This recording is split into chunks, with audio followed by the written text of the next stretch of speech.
Welcome to Pharma cook. আজকের recipe tilapia মাছের ঝাল।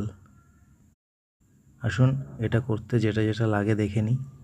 আমি এখানে নিয়েছি দুটো মাঝারি সাইজের পেঁয়াজ, কয়েকটা কাঁচা লঙ্কা, একটু আদা আর এক কোয়া রসুন আর একটা গোটা টমেটো। এগুলোকে একসাথে আমি একটা পেস্ট বানিয়ে নিচ্ছি। এর মধ্যে কোনো রকম জল ব্যবহার করিনি আমি।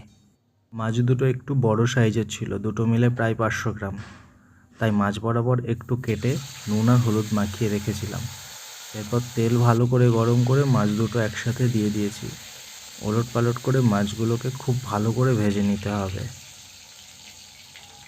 আমার ভাজা হয়ে গেছে মাছটা, আমি তুলে নিচ্ছি একটা থালার উপর। আপনারা দেখতে পাচ্ছেন মাছটা আমি কত সুন্দর করে ভেজে নিয়েছি। তারপর কড়াইয়ে ওই তেলের মধ্যেই একটা গোটা শুকনো লঙ্কা আর হাফ চামচ গোটা জিরে দেওয়ার পর কুচিয়ে রাখা পেঁয়াজটা এর মধ্যে আমি দিয়ে দিয়েছি। পেঁয়াজটাকে বেশ লাল লাল করে ভাজতে হবে। একটু সময় নিয়ে পেঁয়াজটা ভাজার পর ওই বেটে রাখা মশলাটা আমি এর মধ্যে দিয়ে দিয়েছি, আদা, কাঁচা লঙ্কা আর টমেটো পেস্টটা। এই সময় আঁচটা মিডিয়াম করে যতক্ষণ না মশলা থেকে কাঁচা গন্ধ চলে যাচ্ছে কষাতে হবে। তারপর একে একে এর মধ্যে কাশ্মীরি লঙ্কার গুঁড়ো, জিরে গুঁড়ো, ঝাল লঙ্কার গুঁড়ো আর হলুদ গুঁড়ো, পরিমাণ মতো নুন দিয়ে মশলাটাকে আরও একটু কষিয়ে নিতে হবে। এই সময় যদি কড়াইয়ে লেগে যায় মশলাটা, আপনারা একটু জলও ব্যবহার করতে পারেন। আমার সেটা প্রয়োজন হয়নি।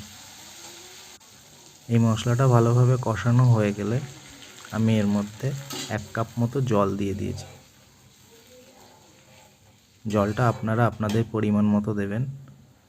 তারপর ঝোলটা ফুটে উঠলে ভেজে রাখা মাছগুলো একে একে এর মধ্যে আমি দিয়ে দিয়েছি। এই সময় আঁচটা মিডিয়াম ফ্লেমেই রাখবেন। তারপর ঝোলটাকে আরও 2 মিনিট ফুটতে দিয়ে খুব সাবধানে মাছগুলোকে একবার উল্টে দিতে হবে। এই সময় তরকারির কালারটা দেখতে পাচ্ছেন কত সুন্দর হয়েছে। এভাবে একবার বাড়িতে ট্রাই করে দেখতে পারেন। এই মাছের রেসিপিটা খেতে খুব সুন্দর লাগে। সব শেষে যদি পছন্দ করেন অল্প ধনেপাতা কুচি আর কয়েকটা চেরা কাঁচা লঙ্কা। এই চেরা কাঁচা লঙ্কা দেওয়ার ফলে তরকারির একটা অন্যরকম ফ্লেভার আসে, যেটা আমার খুব পছন্দের। তারপর মাছগুলোকে আমি একটা প্লেটে সাজিয়ে নিয়েছি। দেখুন কত সুন্দর লাগছে। ভালো থাকবেন, সুস্থ থাকবেন।